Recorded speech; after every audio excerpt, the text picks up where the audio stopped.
Mēs šovakar lasām pirmās Mūzes grāmatas, turpinām 23. nodaļu, un mēs lasām par Sāras, Abrahama sievas nāvi. Un Sārai bija 127 gadi, tāds bija Sāras vecums. Un Sāra nomira Kirjat Arbā, tas ir Hebrona, Kanānas zemē. Un Abrahams gāja sērot par Sāru un to apraudāja. Un tad, kad mēs to lasām, tad varētu būt tāds priekšstats un sajūta, ka mēs no šiem pirmiem diviem teikumiem varam pārlikt pāri skaidrs. Mēs zinām, kādā vecumā Sāra ir mirusi un ka Abrahams gāja sērot. Bet, ja mēs tā lūkojamies, piemēram, oriģinālā, tad mēs to pantu izlasītu tā. Un Sārai bija 100 gadi, 20 gadi, 7 gadi. Tāds bija Sāras vecums. Un tad rodās tāds jautājums, kāpēc šādā veidā Sāras vecums ir pieteikts oriģināla valodā, ka Sārai bija 100 gadi, 20 gadi un 7 gadi.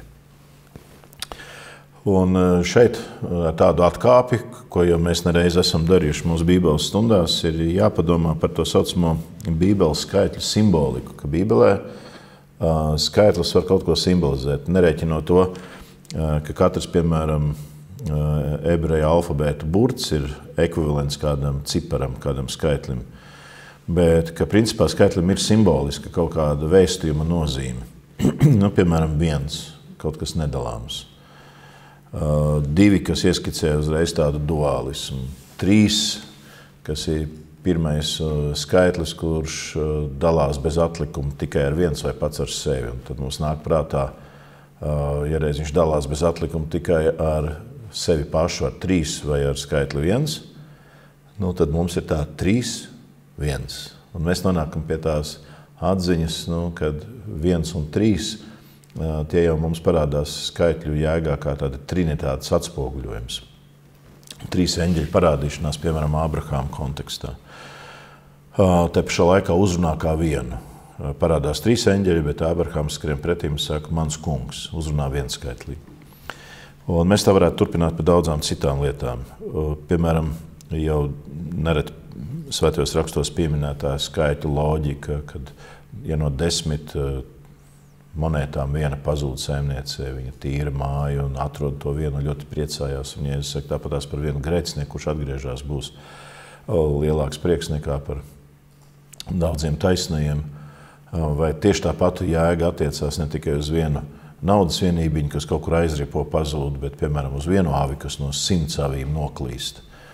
Un tad mēs redzam, ka skaitlis 10 un skaitlis 100 tie ir simboliski skaitļi, ne tikai tiem ir vērtība pašiem par sevi kā kaut kāda daudzuma apzīmēšanai, kāda skaitliskuma apzīmēšanai, bet 10 un 100 tas ir tāds norādījums uz kaut kā pilnību.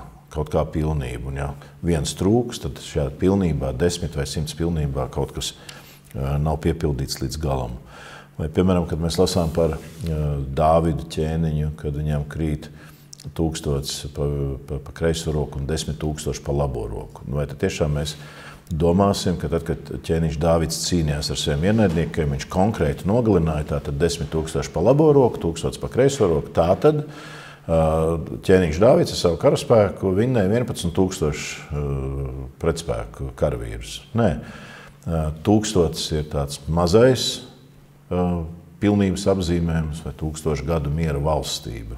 Ne tik daudz, ka tā būs pastāvēs 1000 gadus, bet kad miera valstības tāds laika pastāvēšanas posms, pilns posms, kā jau valstības pastāvēšanas posms, tiek mērīts 1000 gadē. Bet tad, kad runa ir par 1000 ienaidnieku vai 10 000, tad tas ir vienkārši apzīmējums. Tur ne tikai visus ienaidniekus es uzvarēju, bet daudzus, visus tos daudzos, kas par tevi ir sacāšies, 1000 un 10 000. Vai, piemēram, ja mēs atceramies tādu skaitli, kā evaņģēlijā pēc Jēzus augšām celšanās apostols Pēters dodas zvejot, un kad Jēzus parādās krastā, un viņi izvelk ārā 153 zīves. Viņi saskaita, tur ir 153 zīves. Un tad vienmēr liekas tā jocīgi, kāpēc evaņģelists Jānis savā evaņģelijā piemin konkrētu zivju skaitu. Daudz zivis, tīkls plīsa, bet šī gadījumā pēc kunga augšām celšanās pirms vasaras svētkiem 153 zivis. Tad mēs atceramies to, ka apostols Pēters tika aicināts kalpošanā, apostulātā, evaņģelijas sludināšanā, un viņam tika teikt vārdi, es tevi darīšu par cilvēku zvejnieku. Tātad viņš zvejos, bet tās vairs nebūs zivis, bet cilvēki. Tā pašā laikā, tad, kad Jēzus ir parādījies pēc savas augšām celšanās, tajā laika posmā, ko mēs atpazīstam kā tādu 40 dienu laika posmu līdz kunga debesīs uzbraukšanai, debesīs uzkāpšanai, apostols Pēters dodas atpakaļ pie vecās nodarbes. Viņš iet zvejot un izvelk 153 zivis. Un tad mēs atkal atgriežamies pie skaitļa 100, ka tas ir pilnības tāds apzīmējums, ka visi vai viss, kas ir iekš kaut kā jāietver. Un 50 savukārt tas ir skaitlis, kuru mēs tā varam sacīt, apostols Pēters piedzīvo 50. dienā pēc kunga iziešanas no kāpa un pēc augšām celšanās, nonāk svētais gars, un apostols Pēters sāk sludināt evaņģēliju, un pirmajā dienā atgriežas 3000 cilvēku. Ja mēs rēķinam tādā tēvu saprašanā, ka 100 ir pilnība un viena auss ir noklīdusi, tad tā eņģeļu taisno kārta, kas no Dieva nav atkritusi, bet tie, kuriem vajadzēja būt vienotiem ar eņģeļiem Dieva pielūgšanā, Ādams, Ieva, viņa pēcnācēji, kuriem bija jāpiepilda zemi, tā no Dieva radītajiem saprātīgiem pulkiem, kad Dievs rada sākumā debesis, eņģeļu kārtas un zemē cilvēku.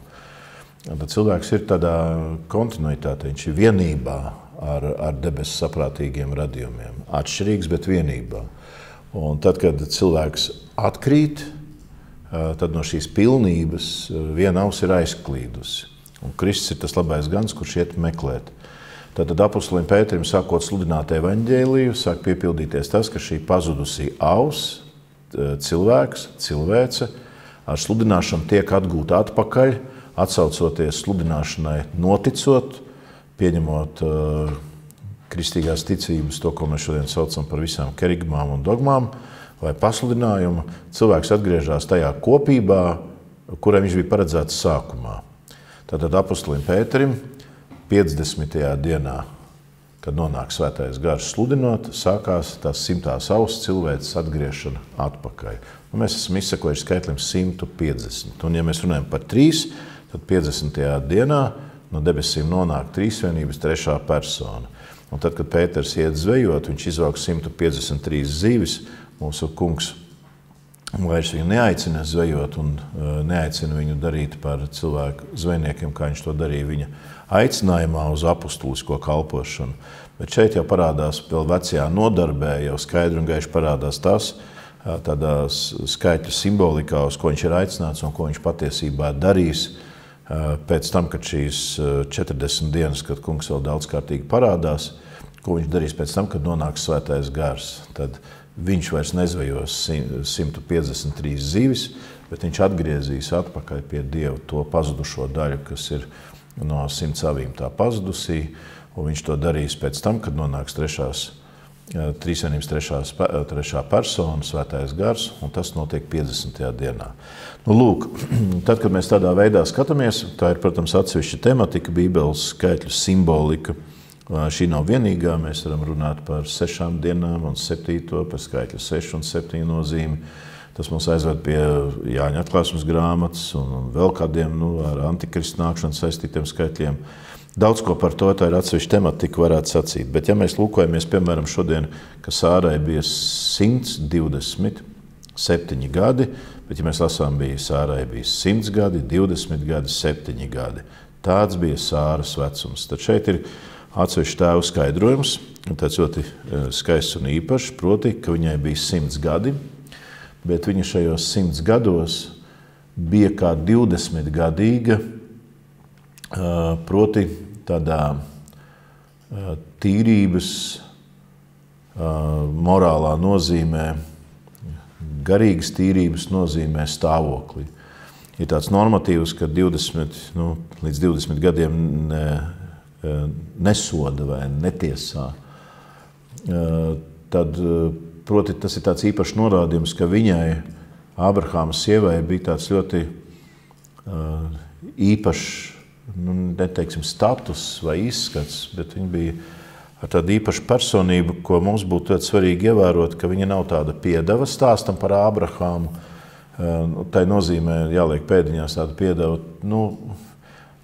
3 eņģeļi atnāk un runā ar Ābrahāmu, pēc gada tev būs dēls. Tad kādās svētbildēs Sāra zīmē tā līdz pusē, ka viņa tā klausās un pie sevis smējās. Tāda neticīga sieva, kā viņai vecumā var būt dēls. Bet, ja mēs tā pasakojam līdzi tik daudz, cik svētie raksti liecina par Sāru, kādā veidā viņa ir gan pazemīga, gan vien tajā pašā laikā, ka viņa ne jau izsmejot, bet tieši tam dēļ, ka viņa ir pravietiski saprotoša Dieva kalpone, ka viņa smējās nevis tāpēc, bet tāpēc, ka tas nav nekādā veidā sakritīgi ar tādu pragmatisku vērtējumu, ka viņa saprot savu miesas stāvokli, bet tajā pašā laikā, kad mēs esam lasījuši agrāk un Bībeles stundās sprieduši, kur viņi iet Ābrahāmam līdzi, ka ja viņi šo debesu sūtņu atnākšanu var tā kā apšaubīt, jo tas nekādi neieklājās viņas tā pragmatiskajā priekšstatā par sievietes veselību un reprodukciju. Bet tajā pašā laikā viņa taču ir ārkārtīgi bīga un paklausība, kad Ābrahāms, piemēram, liek viņai uzdoties par savu māsu un citas reizes, ko mēs jau esam runājuši. Tātad te Sāra tiek parādīta, ka viņa savos 100 gados, pāri 100 gados, 120 gados, ka viņai ir tāds, negribās lietot to nepiedienīgo vārdu imidžs, bet, ja mēs varam teikt, šis veidols tāds, kā 20 gadniecei, ka viņa ir paturējusi tādu dzīves tīrības, šķistības un lietu skaidru redzējumu, kāds parasti ir 20-gadīgam. Un tas pēdējais mazais skaitlīts, ko ar vienciparu apzīmē 7, proti, ka viņas skaistums ir tāds kā 7-gadīgai. Vienkāršība, nesamākslotība, un tas norāda uz viņas personību, ka viņai ir milzīgs briedums, 127 gadi, zinām garīga morāla stāja, un arī tāda bērna skaistums, ko var pārnest arī uz viņas tādu, dvēseles skaistumu.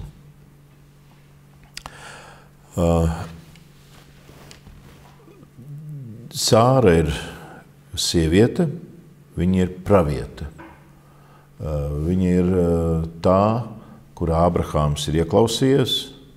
Viņa ir tā, kur Ābrahāmam, nestoties to, ka viņš ieklausās, ir vienmēr bijusi paklausīga. Viņa ir tā, par kuru jaunajā derībā stāv rakstīts, ka viņa Ābrahāmu sauca par kungu. Tas norāda, ka viņa tiešām pravietiski redz Ābrahāma izredzētību, un nestoties uz to, ka viņa ir viņa sieva, šī vārda vistuvākajā izpratnē, viņa tomēr redz to dievišķo klātbūtni un Dieva nodomu pie Ābrahāma aicinājuma un misijas vai izredzētības. Viņa uzrunā par kungu, lai gan viņa ir tuvākā jebkurš cits. Un te man liekas, kā to atzīmē daži apoloģēti, ir tāds akcents un uzsvers uz to, ka viņa, būdama ļoti tuvu, saglabā tādu respektu un tādu svētu distancētību no tā, kas vienlaicīgi tai viņai vistuvākajā cilvēkā ir. Un kāds to ir nosaucis, neatcerēšos tagad vārdu, bet kāds no komentāriem ir sacījis, ka Sārai piemīt tāda garīga inteliģence, ka viņa tikai tāpēc, ka viņa ir Ābrahāma sieva, nepazaudē no redzesloka to, uz ko Dievs Ābrahāmu ir aicinājis un kādu brīnumu liecinieci viņa pati ir bijusi.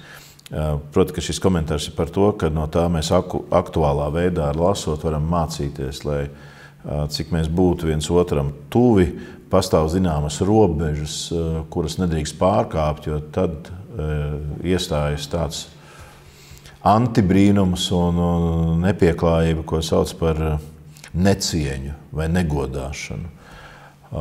Tas attiecās starp bērniem un vecākiem, lai cik viņi būtu tuvi, lai cik tu zini savu vecāku kļūmītes, ieradumiņus un tā tālāk, viņi ar vienu ir godājami.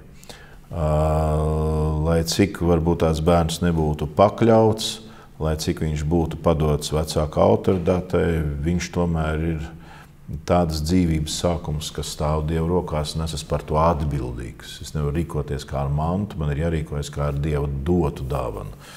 To pašu mēs varētu teikt par attiecībām starp vīru un sievu un vispār starp cilvēkiem. Es atceros vienu reizi, kad satiku kādu arhimandrītu, un tad viņš mēdz cilvēkiem izrādīt tādu lielu cieņu un godu, un es sacīju, ka kādā veidā viņš uz to skatās. Tur daži cilvēki nav, pirmkārt, viņa konfesijai piederīgi, otrkārt, ne viņiem morāli ētiski tik ieturēti, ka viņš tā labi sacīja, ka mums ir jāmācās redzēt, lai cik mums tas cilvēks varbūt būtu zem mūsu kaut kādu godu un cieņas, ka mēs viņu ievērotu, mums vienmēr jāmēģina ieraudzīt tas, ka viņš ir tomēr savu sākumu un dzīvības aizsākumu ieguvis pie Dieva. Ka ir kaut kas šajās attiecībās, kur mēs varam redzēt, zinām, privātumu un pietuvošanos, bet ir kaut kas, kur mums jāsaredz Dieva providence un klātbūtne pie otra Dieva radījuma, tāpat kā pie manis. Un ir tāds daži komentāri pie šīs rakstu vietas, ka tas attiecās arī uz Sāru. Un Sārai šajā vecumā ir jāatstāj šī pasaule. Sāra nomira. Mēs tā lasām Hebronā, Kanāna zemē. Arī šodien tie, kas apciemo Hebronu, kur ir viens vīriešu klosteris, kurā ir pasaules slavenais Māmeres ozols, vai pareizāk sakot, tas, kas no šī ozola ir pāri palicis, tāds stipri nokalts liels ozola vraks, kur daudzi mēģina saskatīt, ka tur kaut kāds zīlīts, kas nokrituši zemē, patiesībā, kas ir jauni ozola asni. Ka tās ir it kā jauni dzinumi un ar to saistītā mājiņticība, kad Māmeres ozols nokaltīs, tad iestāsies pasaules gals. Tas tā ļoti interesanti. Man pašam tur esot, nācās redzēt, ka viņš ir absolūti nokaltis. Viņš ir atstutēts ar zināmām dzelzs konstrukcijām, lai nesagāstos. Un, kad es skatos kādus Krievijas pareizsīgo baznīcas mēdījus, kas ir filmējuši, un tie nofilmējuši kaut kādu mazu zaļu asniņu, kurš tā kā aug ārā, tā tad ir cerība, vēl nav pasaules gals. Interesanti, jo mūsu kungs teica, ka to dienu un stundu nezina. Tikai mūsu pestītājs nezināja, kad nokaltīs Māmeres ozols, tad viņam būs jānāk un jātiesā dzīvi un mirušie. Un tas vienmēr tā liek aizdomāties par to kaut kādu leģendārismu un tādu mitoloģismu, ko kaut kādām lietām piešķir kristīgi vai pseidokristīgi ļaudis kaut kādām lietām. Taču Hebrona ir tā vieta, kur var atrast tādas svētumu kā tiešām Māmeres ozols, ar ko šī vieta ir svēta, jo tā ir tā vieta, kur Abrahamam parādījās trīsvienība. Un tā ir arī tā vieta, kur ir apglabāta Sāra. Un, lai gan Sāras apglabāšanas vai kapa vieta ir dalīta, tā ir vieta, virs kuras stāv faktiski mošeja, un viena no mošejas daļām vēlāk ir kļuvusi par sinagogu, un ka tā ir tāda cienījama sieviete un praviete un patriarha sieva gan islāmticīgiem, gan arī, protams, jūdiem, ebrejiem. Un tad ir nākamais pants, kas atkal uzdod tādu mazu jautājumu, un Sāra nomira, un Ābrahāms gāja sērot par Sāru un to apraudāja. Kādās citās vietās ir teikts, citos tulkumos, ka viņš nāca apraudāt. Respektīvi, viņš devās apraudāt. Un tad ir jautājums, ja Sāra nomirs savās mājās, kurp doties Ābrahāmam vai no kurienes doties Ābrahāmam viņu apraudāt. Un šis gāja, jeb atnāca, jeb devās sērot, uzdot šo jautājumu. Nu, ja tas tā ir, tad no kurienes un uz kurieni? Te mums palīdz konteksts. Mēs esam lasījuši iepriekšējās nodaļas, un kas tad ir iepriekšējā nodaļa? Tā ir Īzaka upurēšana.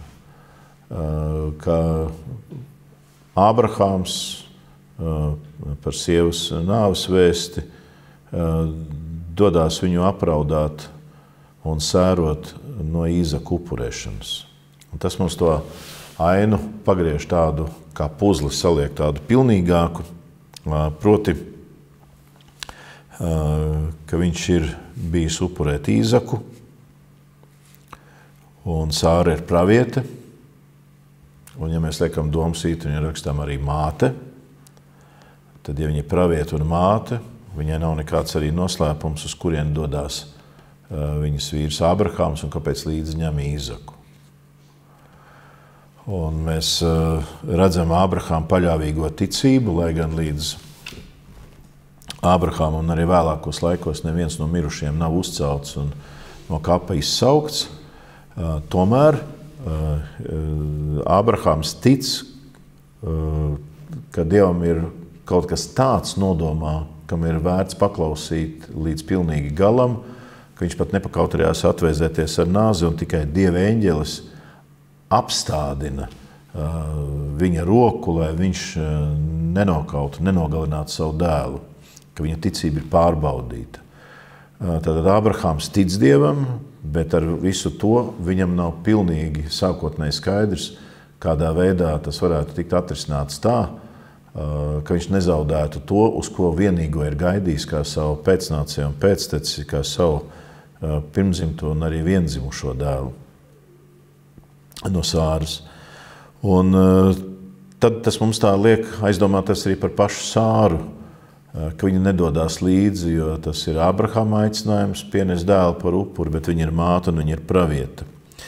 Un tad mēs varam tā labi ieraudzīt tādu priekšvēstījumu, ja Īzaka upurēšanai ir priekšvēstījums mūsu Kunga Jēzus Kristus nāvē Golgātā, ka Tēvs upurē savu vienīgo dēlu. Tik ļoti Dievs pasauli mīlēs, ka viņš atdevis savu vienpiedzimušo.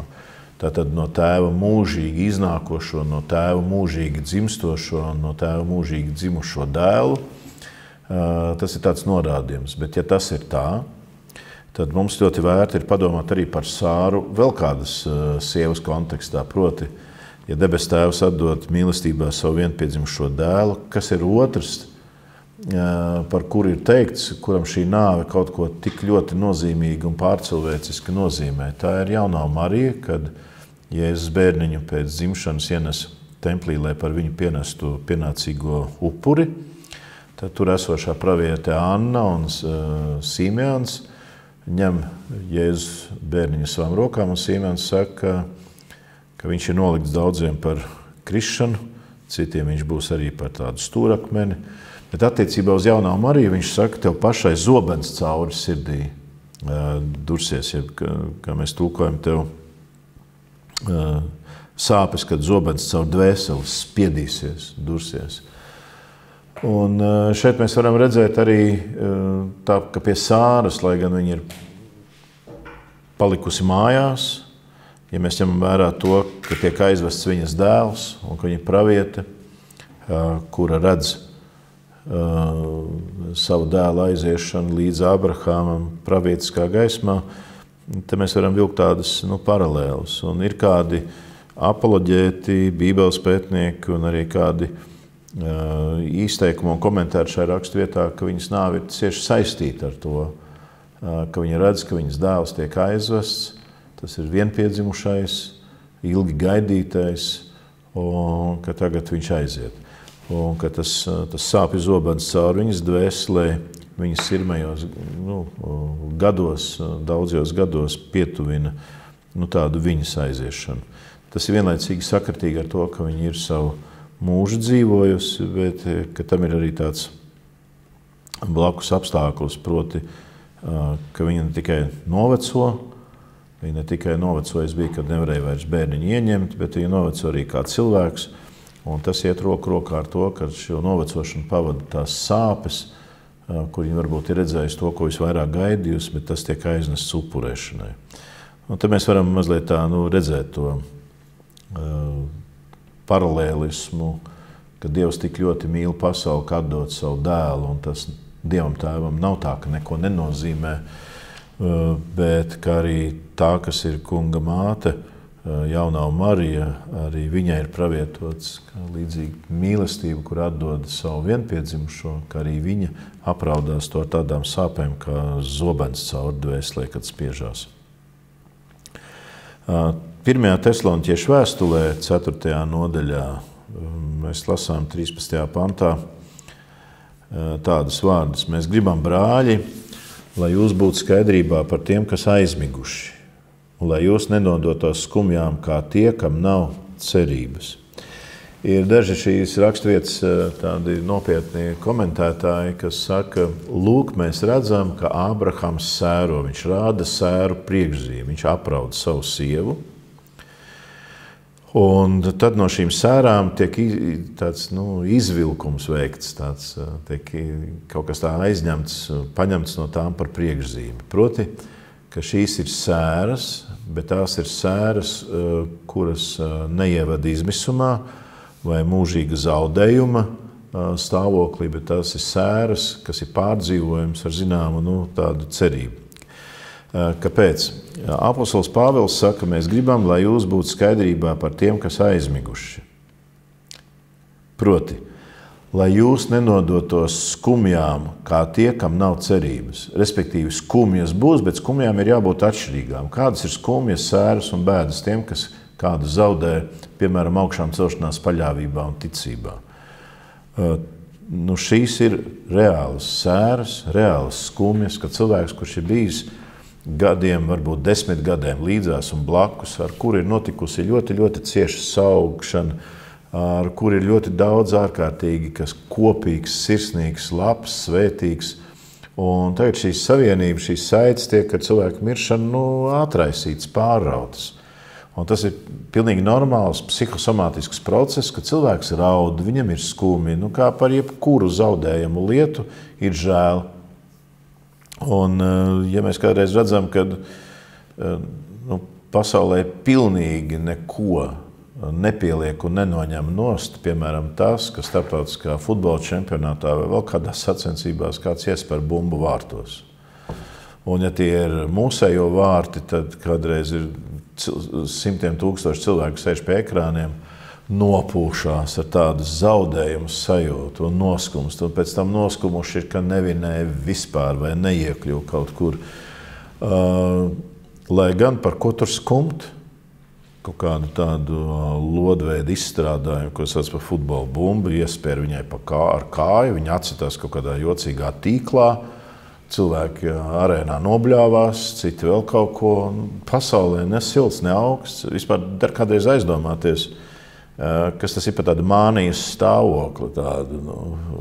Protams, ja tur ir kaut kāds tāds sporta patriotisms, tad to var saprast. Bet, ja pakāpjās no tā nost un paskatās maksimāli objektīvāk, kas tas tāds ir. Un citreiz jādomā par to, cik vienaldzīgi kādreiz var izturēties tādi paši cilvēki, pret to, ka viņi dzird, piemēram, ziņas par nāvi katru dienu, par pieaugušu vai bērnu nāvi, un pierod pie tā. Bet nevar pierast pie savas komandas zaudējuma. Jā, vienmēr gaida, kad būs revanšs, bet pierod pie cilvēku līķiem. Un sēras, kuras ir pasaulē, pie ļoti ilgas līdzpastāvēšanas, kopā būšanas, saukšanas, kopīgām saitēm, atraisoties, mēdz būt tādas, kuras cilvēku var aizvest izmisumā.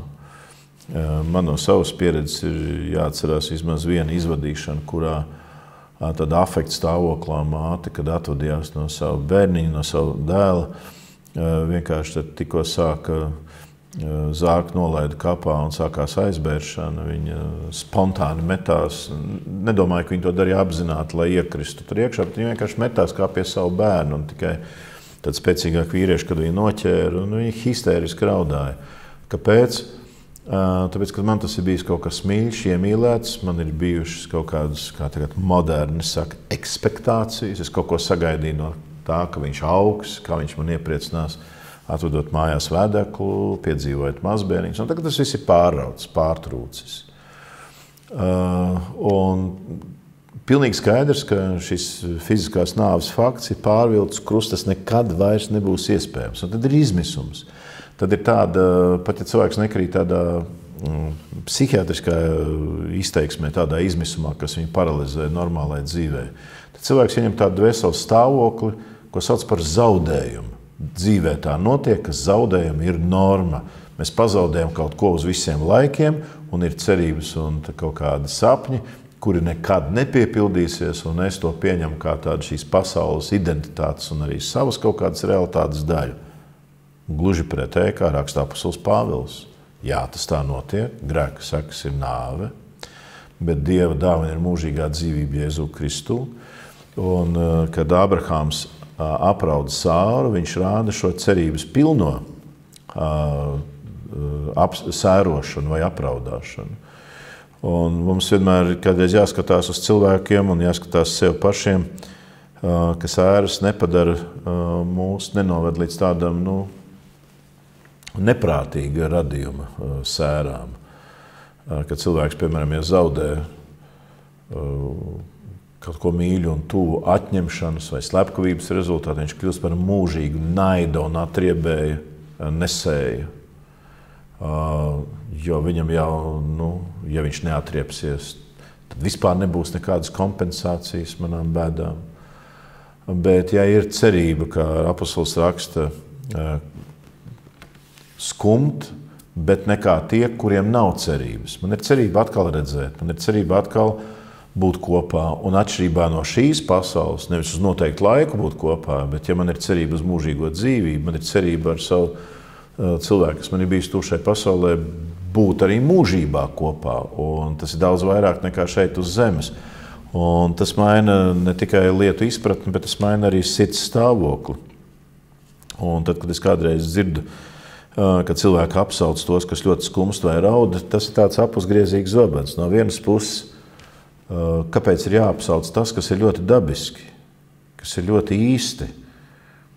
No otras puses var saprast arī, kāpēc apsauc. Tāpēc, ka ir situācijas, kad cilvēks, kurš ir Kristū, uzvedās tāds, kurā it kam nebūtu cerības, kuram nav mūžīgā dzīve priekšā, kurš netaisās satikties nedz ar debesu pulkiem, nedz ar šīs pasaules ticību aizmigušajiem.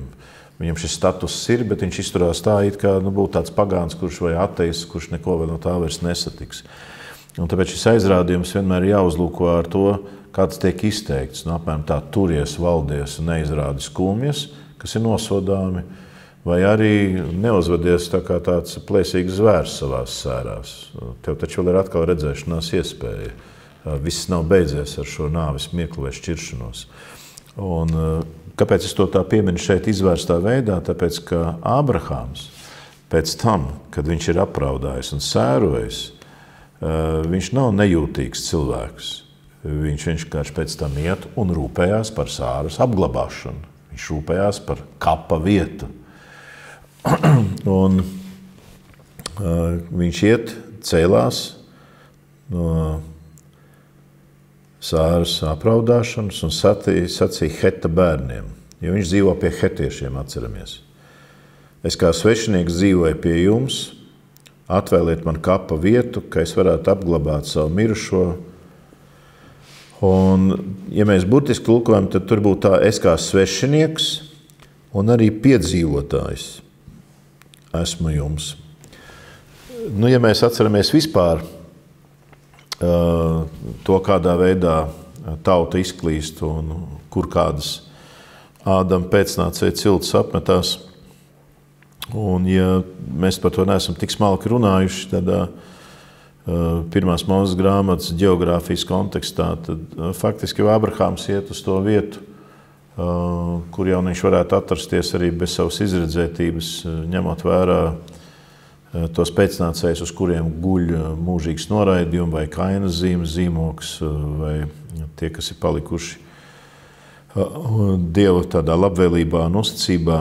Bet ko tas nozīmē, ka viņš saka, es kā svešinieks dzīvoju pie jums, vai es kā svešinieks piedzīvos? Patiesībā tie divi dažādi jēdzieni. Svešinieks, tas ir tā kā ārzemnieks, tu esi te ieradies, un tu tiešām esi svešs, jo tu esi uz laiku un dzīvoji pie jums vai piedzīvotājs, tas ir tāds, šī nav mana tēva zeme, bet šī ir kļuvusi par vietu, kur es esmu kļuvusi par iedzīvotāju, par pastāvīgu.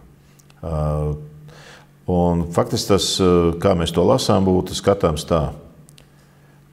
Pat ja jūs mani uzlūkojat hetieši, ka es būtu ārzemnieks, svešinieks, vai kā jūs tāds jau pastāvīgais dzīvotājs starp jums, neatkarīgi no tā, atvēliet man kapa vietu, ka es varētu apglabāt savu mirušo. Un Heta bērni atbildēja Abrahamam sacīdēm, uzklaus mūsu kungs. Un viņi ļoti augstu uzrunā Abrahamu. Tu esi Dieva paaugstināts mūsu vidū.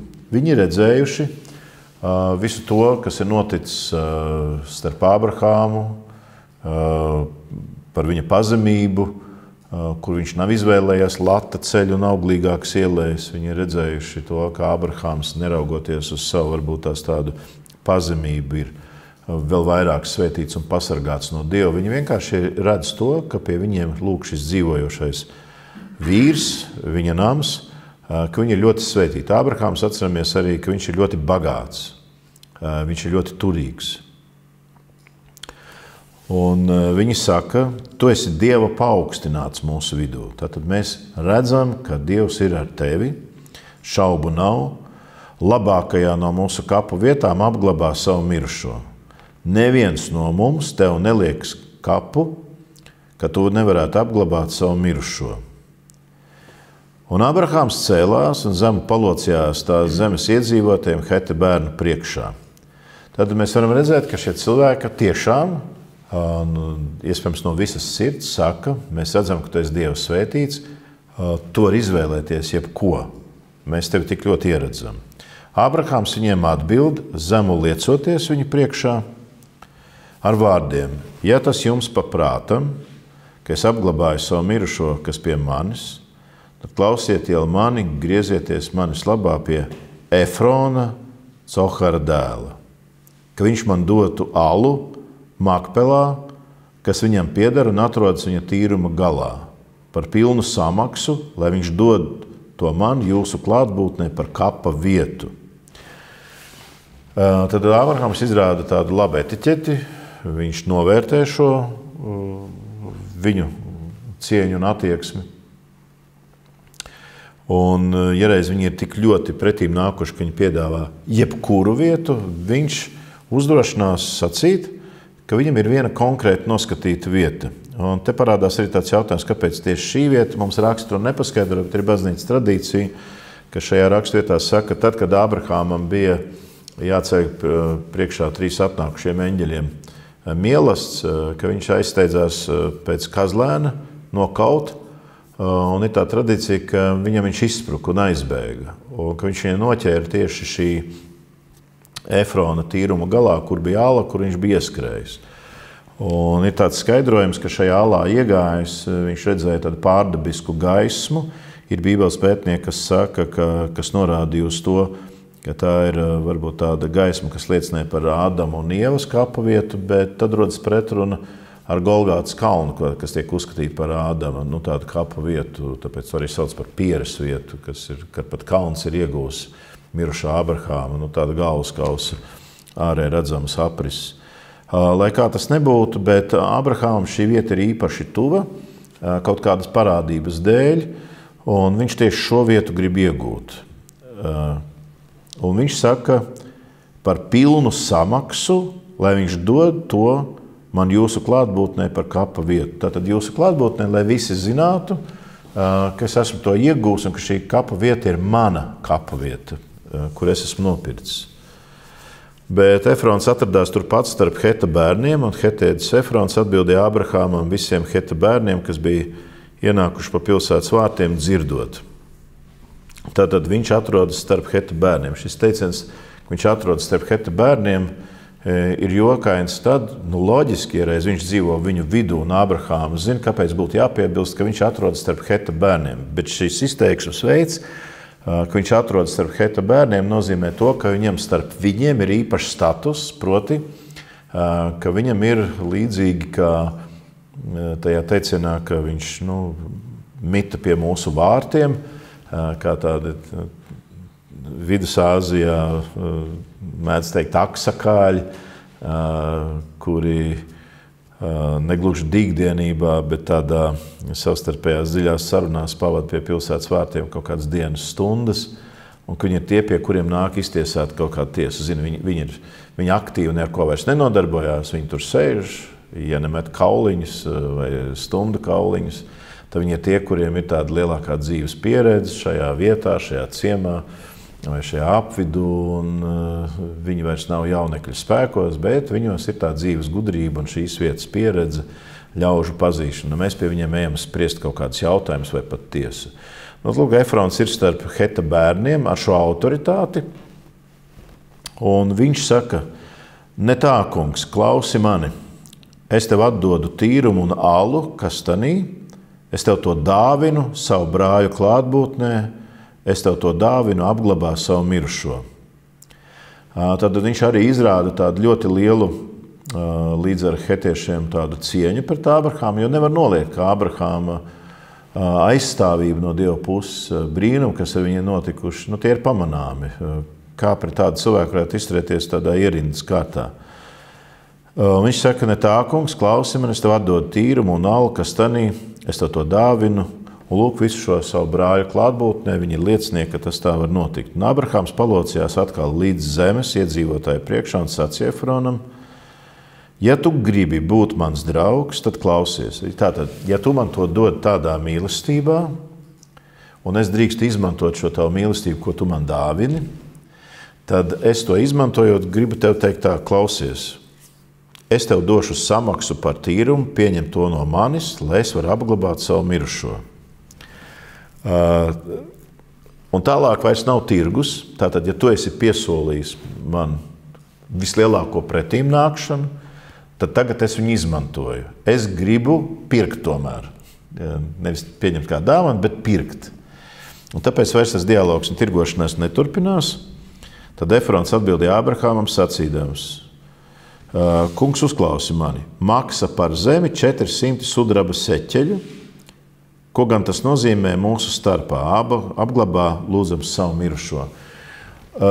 Paliek iespējas, ka 400 sudraba seķeļu, pie tam nevis tādā monētu izteiksmē vien, bet viņi sver šo naudu, tāpēc, ka svēršana bija īpašs norādījums uz to, ka šeit nav nekādas, kaut kādas mazākas naudas vērtības, jo, lai gan naudu var skaitlīt skaitlī, svarot to, tomēr tiek panākts pilnīga skaidrība par to, ka tur nav nekādas, mēs šodien teikt, inflācijas.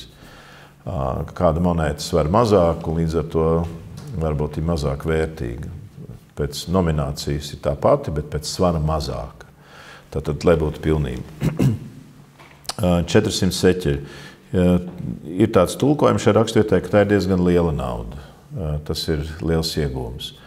Un, kad nevis 400 skaitās maz, bet pie Efrona un Ābrahāma rocības, tas tiešām varētu nozīmēt, kas gan tas ir. Tā pašā laikā, ja kāds nav tik bagāts kā Ābrahāms vai Efrons, tas ir diezgan daudz. Ko tas nozīmē? Tas nozīmē to, ka viņš piedāvā nopirkt, ja reiz tu esi gatavs atdāvināt pa velti, tad iedod, neteiksim, moderni pašizmaksu, bet iedod simbolisku vienu seķeli. Ja tu gribi juridiski šo nostiprināt, šeit tev dod man vienu seķeli, un tas ir tavs, lai nevarētu apstrīdēt dāvinājumu. Un šeit ir ļoti svarīgi to ievērot, jo to darot, tātad es tev biju gatavs dot pa velti, bet ja tu tomēr gribi pirkt, tad es tomēr izdaru tā, ka no tā ir kāds labums. Man ir zināmas emocijas, es tev uzrunāju kā kungu, jo es zinu, cik Dievs ļoti ir ar tevi. Bet, ja tu tik ļoti uzstāji, tad es ieslēdzu otru tādu domāšanas režīmu. Tad 400. Un tas jau ir kaut kas taustāms. Un lūk, kāpēc Ābrahāms grib pirkt. Te ir tā lieta, ka viņam ir cits atskaites punkts. Viņš citādāk uz to skatās. Viņš uz šo lietu raugās kā Dieva izredzēts un ar Dievu slēdz derību. Viņam ir citādi morāli ētiskie standarti un atskaites kaut kādi punkti.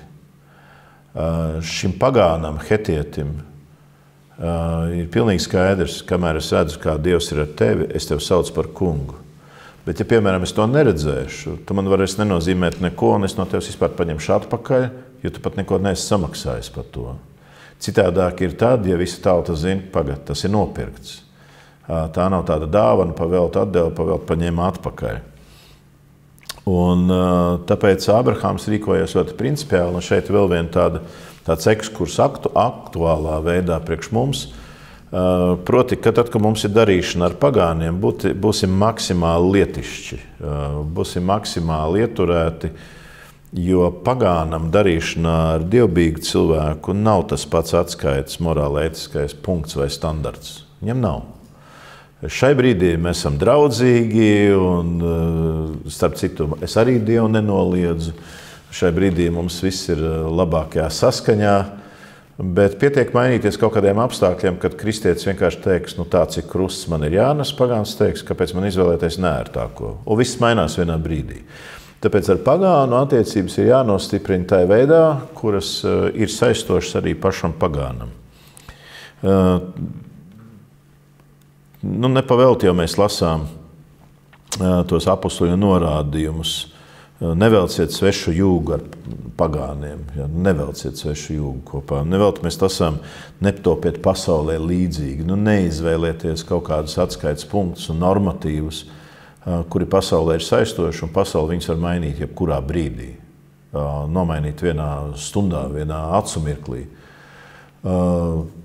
Tāpēc attiecībās ar viņiem neļauj nogrimt savai atskaites sistēmai. Ja tu gribi, ka tas ir tavs, un tev kā Dieva vīram Ābrahāmam ir skaidrs, ja es dāvinu, tad tas ir dāvināts, un es nekad to neapstrīdēšu, mans jā ir jā un nē ir nē, tad man ir jārēķinās pagānam, ka viņam tas var mainīties atkarībā no viņa kaut kādām situācijām, viņš kaut kādā veidā var pārdomāt. Nu, piemēram, Filipiešu vēstulē 3. nodaļā 19. pantā mēs lasām, kad apostols saka, mēs gribam, brāļi, lai jūs būtu skaidrībā, piedošanu, kļūda, 3.19. Filipiešu vēstule, kad apostols saka, ka ir cilvēki, kuru gals ir pazušana, viņu gals ir pazušana.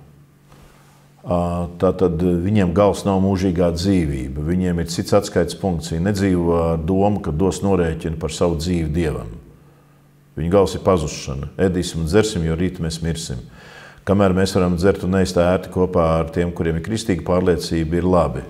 Tikko mums iestājās kaut kādas situācijas, kad mums tas vairs nav ērti ar viņiem kopā, tad mēs rēķinamies ar to, ka mums tomēr standarts ir dzersim un ēdīsim, jo rīt mēs mirsim. Mūsu Dievs ir vēders. Ja? Viņa gals ir pazušana, viņa Dievs ir vēders. Kauns viņiem ir gods. Kamēr mums ir kaut kas kopīgi ar jums jādara, mēs piekrītam un respektējam jūsu normas, kad, nu jā, mēs neteiksim, ka jūsu gods mums nav nekas, bet mēs vienalga kaut ko darot, sevī nesīsim to, ka mūsu gods patiesībā ir tas, kas jums ir kauns. Un tad pienāk viens brīdis, ka tas ļoti skaidri parādās. Viens turās pie tā, kas viņam ir gods, tas tiešām ir gods, un cits saka, nē, patiesībā arī kauns var būt gods. Un cilvēks vienkārši vadās pēc savas vērtības sistēmas. Un tad ir ļoti svarīgi, ka šādās attiecībās būtu maksimāli stingriem pie tā, kas sasaista pagānu pašu. Visi cilvēki uzmet, arī kristieši vājības brīžos un neģēlīgā savas ticības stāvokli uzmet. Bet ir jāsaprot, ka uzmešana šī vārda plašākajā nozīmē pasaulē pieder pie pasaules kārtības. Ka pasaulē jā, nav obligāti vienmēr jābūt jā. Un varam paskatīties uz mūsu pašu valdību vai Saeimu, ka jā, mēs teicām jā, bet varam arī teikt nē, ja kaut kas mainās. Ja mēs teicām nē, mēs kategoriski teicām nē, bet, ja pasaulē kaut kas sašķobās, samainās un izmainās situācija, nu, tad mums ir, ņemot vērā visas apstākļus, situācija tomēr kaut kāda miera labado, jo jāsaka jā. Ja tas ar to jārēķinās. Ar pagānu ir jārēķinās kā ar pagānu. Viņš var uzmest vienmēr. Lai gan ir cilvēki, kas ļoti principiāli, bet izejot no vērtības sistēmas, jā, to var tā darīt.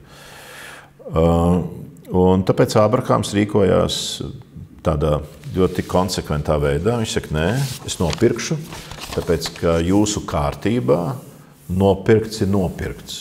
Vai nu dod atpakaļ naudu, vai ļauj man paturēt to, kas ir mans līdz pašām beigām. Kas vēl šeit ir ļoti svarīgi un nozīmīgi? Vēl šeit ļoti svarīgi un nozīmīgi ir arī tas, ka tā mazliet filozofējot par šo rakstu vietu, ka, lai cik zemes tu nopirktu, beigās tev piederēs tikai tava kapa vieta, kurā tu guli. Vienīgais, kas no tevis pārpalikušais ķermenis, kas viņam būs, ir tā kapa vieta. Un te ir tā, tu vari samaksāt vislielāko daļu par zemi šajā pasaulē, bet tava īsti šai pasaulē būs tikai tā kapa vieta, no kuras tev augšām cels. Viss pārējā vērtība ir debesu mājokļos vai debesu valstībā. Un tad, kad mēs lasām tālāk jau šo nodaļu, kas noslēdzās uz priekšu, tad Ābrahāms to nopērk. Pilsētas vārtos tie, kas visi Heta bērnu klātbūtnē, tas notiek, kas vien bija pilsētas vārtos, atkal pilsētas vārtos, tur, kur spriež tiesu, tur, kur viss sapulcējās. Ābrahāms apglabāja savu sievu, Sāru Tanjalā, kas atrodas Makpelas tīrumā, iepratīja Mamrei, tas ir Hebronai, Kānānas zemē. Makpelas tīrums vai ala ir tāds skaidrojums, ka šis nosaukums nozīmē ar tādu dubultu nozīmi, tā pati ala.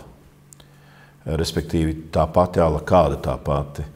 Tā ala, kurā es gribu apglabāt savu sievi, ir tā pati, kurā es medījot vai dzenoties pakaļ kazlēnam redzēju šo gaismu pārdabisko, tā pati ala, dubulta ala.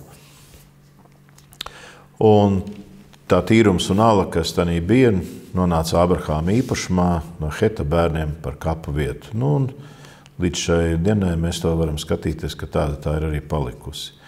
Mēs iesāksim dažus pantus no 24. nodaļas. Ābrahāms bija vecs, padzīvojis vīrs, un tas kungs Ābrahāmu bija svētījis pie visa. Un Ābrahāms teica savam kalpam, sava nama vecākiem, kas pārvaldītu visu, kas tam piederēja, liec savu roku zem manas ciskas un zvēri man pie tā kunga, debesu dieva un zemes dieva, ka tu manam dēlam, tātad Īzakam, neņemsi sievu no kānāniešu meitām, kur vidā es dzīvoju.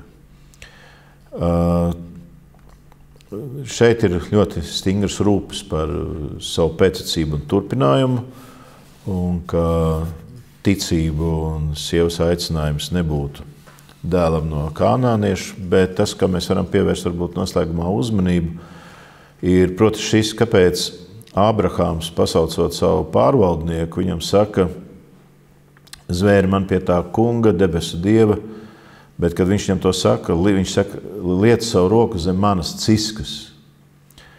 Ir tāds skaidrojums, ka tas nozīmē pieliec savu roku pie mana no augstilba vai gurna. Un tad ir tas lielais jautājums, kāpēc man tev kaut kas ir jāapsolē vai jāzvēr savu roku liekot zem. Tas ir netik daudz zem, tā nozīmē, ka zem manas ciskas var nolikt tikai tad, kad es sēžu. Kad es stāvu zem manas ciskas, neko nevar nolikt. Lietas, ko gribi, viss ir zemē. Bet šeit tas nozīmē zem, tas nozīmē, ka tas, ko tu solīsies, pār to būs lūk, kaut kas lielāks, kas tev pie tavu solījumu saistīs. Tā kā tu savu roku liktu zem, tātad liec apakš manas autoritātes, bet kāpēc pie ciskas, kāpēc pie stila, kāpēc pie gurna patiesībā? Tāpēc, ka tā ir tā spēka un dzīvības vieta, ka mēs nereti lasām to apzīmējumu ne tikai rakstos, bet vēl plaši lietot arī tuvjos austrumos, ka tas dēls vai meita nāk no viņa gurna. Tā piedzimst no sievietes klēpja, bet nāk no vīra gurna. Runa skaidrs par reproduktīviem orgāniem, par dzimuma orgāniem. Kāpēc tiek lietots apzīmējums gurns? Un te ir jāsaprot, ka liec savu roku zem manas ciskas, jeb liec pie mana gurna, tā tad apzvēri, turi šo solījumu pie kā? Ja no mana gurna nāk pēcnācējs, tad skaidrs, ka tas notiek ne jau no gurna, bet dzimuma attiecību ceļā, kur piedalās manas dzimumorgāns. Bet šis ir apgraizīts. Un tas nozīmē, ka pieturēt šo solījumu pie tās derības, ko Dievs ir devis apgraizīšanā. Tātad tas, ko tu man tagad apsolīsi, tas būs balstīts pie tā, kur pats Dievs ir slēdzis derību ar mani. Man nav nekā svarīgāk kā derība ar Dievu, tāpēc liec savu roku pie mana gurna, un tāpat kā Dievs tur derību, un man ir jātur derība, tāpat turēs šo savu solījumu. Un kristīgā vidē vai baznīcas vidē mēs to varam saredzēt analoģiski. Piemēram, slāvu tautām vai krieviem, ka kāds kaut ko grib apliecināt un pateikt, viņš atsaucās nevairs uz gurnu, bet uz ko? Mūsu derība ir slēgta Kristū. Mūsu augstākā autoritāte ir Kristus. Patiesības, kā saka, lielākais apliecinājums, pie kā var notikt, tas ir pie viņa, pie Kristus. Un tāpēc ir tāds slautauts, kas saka, naķi pie krest, apmēram tā, pie krusta es tev zvēru, kas tev saka saistību, vai pie krusta es piesaucu tavu atbildību. Apsoli man Dievu priekšā to, apsoli man Dievu priekšā, apsoli man Kristus priekšā, apsoli man Kristus izlieto asiņu derības priekšā, kad tu turēsies pie savu solījumu. Tas tāds analogs. Vai, piemēram, pie rakstiem, kad pieliek roku un cilvēks apzvēra, ka viņš, tik cik šī ir patiesība, tik es būšu patiesa, cik šis ir saistoši un nedalāmi, tik tādā veidā arī mans vārds būs saistoši, nedalāms, uzticams un patiesa. Tas nozīmē šo detaļu. Pretējā gadījumā mēs paliekam tā mazliet neziņā. Šodien šo raksturvietu pārunāju kādu cilvēku, un es teicu, ka man savā laikā ir bijusi tāda pieredze ar tādiem pusbāreņa jauniešiem, kuri dzīvoja tādi ielas zaglēnu un savu līdzaudžu laupītāju dzīvīti Āgenskalnā. Vienmēr badā, vienmēr nošmulēti, vienmēr gatavi uz kaut kādām evaņģēlībām vai kaut kādiem nedarbiem. Un viņi bija saklausījušies tajā laikā, tas bija 90. gadu vidus, kad nebija tik attīstīta narkomānija un apdulnošo vielu lietošana, kā tas ir šodien. Nācās iztikt ar līmi, celofānu kulīti ar momentu līmi, un viņi bija tā saklausījušies no pieaugušiem, bija nogājuši kāds mājas pagrabā un gribēja pīpēt, gribēja jāelpot to, pīpēt, ja viņi pīpē. Un es domāju, skaidrs, tas, kāpēc uz bērnus atved uz baznīcas, kas nerādās, ka sēlpojās līmi. Bet viņi abi divi teica, nē, mēs pat nepaspējām, mēs pat to momentu tūbiņu neizspiedām maisiņā, mēs viņam nebijām pielikuši, tad, kad mēs tur sēdējām, parādījās tāds cilvēks liels, tāds viņš melns, mēs acis neredzējām, un viņš prasīja, ko jūs gribat, un mēs teicām, ka mums gribās ēst. Viņš tā parādīja pirkstu uz augšu, un mēs redzējām, kas pirmajā stāvā ir leduskapī. Šeit aiziet, viņai paprasiet. Un tie puikas tiešām bija uzgājuši, un šī sieviete viņu atveda pie mums uz Mārtiņa baznīcas Rīgā un teica, es uzskatīju, ka tie ir kaut kādi murgi, bet viņi man stāvēja pie durvīm, smaidošām sejām, paprasīja liedu ēst un noskaitīja, kas man stāv tajās plauktos. Viņi nekad nav bijuši manā dzīvoklī. Tad viņai saprata, viņai palika skaidrs, ka šī lieta ir nopietna. Viņa saprata, kā sakājas čupra un vilka uz baznīcu, kur viņi zināja, ka mums notiek ar jauniešiem tādas kopā sanākšanas. Un tad, kad šie zēni ieradās, mums tajā dienā bija paredzēts lasīt tālāk evaņģēliju. Mēs lasījām evaņģēliju ar komentāriem, un mēs ievērām, ka tad, kad viņi sēdēja, viens no viņiem tajā brīdī, kad mēs lasījām evaņģēliju, viņš tā iztaisnojās, sastinga tā uz krēsla atviltni galvas, kājas uz grīdas un mugura tā kā stienīts. Un es saku, kāpēc tā uzvedies? Viņš saka, kad jūs lasat tos vārdus, man diktas tā kā viss sāp, tas tā saspringst. Un tad, kad viņš stāstīja par šo parādību pagrabā, kurš viņam caur griestiem parādīja, kas atrodas augšstāvā, viņš teica, katreiz, ka jūs bērni kaut ko gribēsiet, pasauciet mani. Un es tagad ilgi domāju, vai šo piemēru pieminēt stāstīt, ka viņš esot teicis, liekiet savu roku zem kurpes un sauciet mani. Viņš nosauc arī savu vārdu, tas dēmons. Viņš teica, es atnākšu un palīdzēšu. Un tas tik ļoti sasaucās, liec savu roku zem ciskas. Kāpēc viens tumsas gars bērniem saka, liekat savu roku zem? Tāpēc, ka viņš ir tas, kuram ir teikts, uz vēdera tev būs līst un pīšļus rīt visu savus mūžu dienas. Tāpēc liekat zem zoles, liekat zem tā, zem kā apakšā ir pīšļi, un tad es būšu tas, kuru man pie mana vārda varēs turēt. Šie bērni, paldies Dievam, tika pasargāti no tā. Es rēķinu, ka viņam šodien varētu būt kā 43 vai 45 gadi, atrēķinot to laika notikumu. Tad paldies Dievam, ka viņi vairs neiekrit šādās lietās. Bet tas ir tas, tava derība, Sātana, ir šī, ko es slēdzu ar tevi. Tu vairs nekad neatgriezīsies godībā, tu esi nolemts pazušanai mūžīgi sēruguns jūrā. Un paradīzē tev ir teikts, uz vēdera tev būs līst un pīšļus rīt visu savus mūžu dienas. Tad viņš arī pie tā lielākā, kas viņam ir, saistošākā, velk līdzi pārējos. Šeit liec zem manas ciskas, liec pie mana gurna, liec pie tā vietas, kurā Dievs ar mani slēdzis derību un devis speciālā un apgraizīšanas zīmi. Turpmāk tad par 24. nodaļu un arī turpmākajām nodaļām uz priekšu pantu pa pantam un domu pa domai, kā mēs to lasam kontekstā ar tēvu skaidrojumiem. Šai brīdī varētu arī veikt tādu mazu griezumu Bībeles stundē, bet, mīļie draugi, tie, kas skatāties tiešsaistē, tie, kas noskatāties kaut kādā laika posmā, man ir tāds liels lūgums. Šīs Bībeles stundas agrāk notika bez šādas tiešsaistes un raidīšanas vai arhivēšanas, vienkārši draudzes namā un bija paredzēts draudzes locekļiem. Situācija mainījusies tā, ka pat vistuvāk dzīvē šie draudzes locekļi to skatās tiešsaistē, jo kāpēc ne?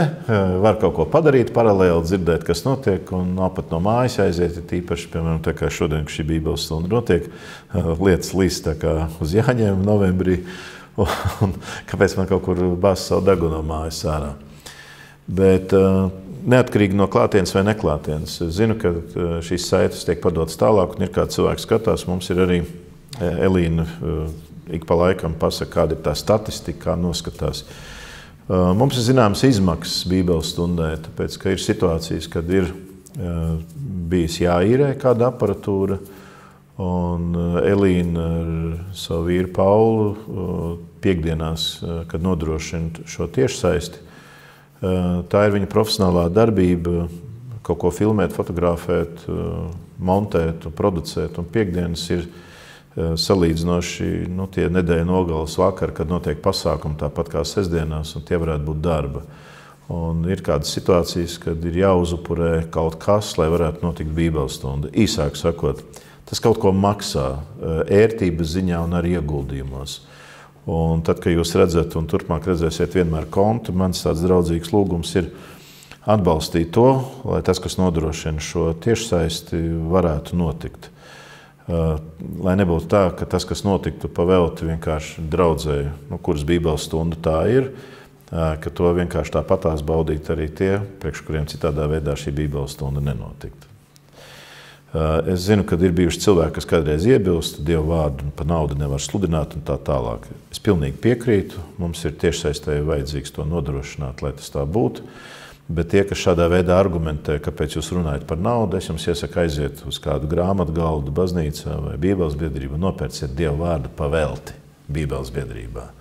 Un pajautiet ar kādām tiesībām šo universālo patiesību jums pārdot par 2 ciparu skaitli.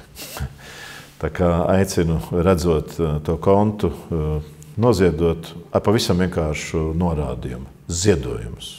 Nevis Bībeles stunda, nevis vēl kaut kas, vienkārši ziedojums. Ja būs dikti daudz, teikšu, varat nomierināties, neziedojiet. Pietiek veselu mēnesi uz priekšu.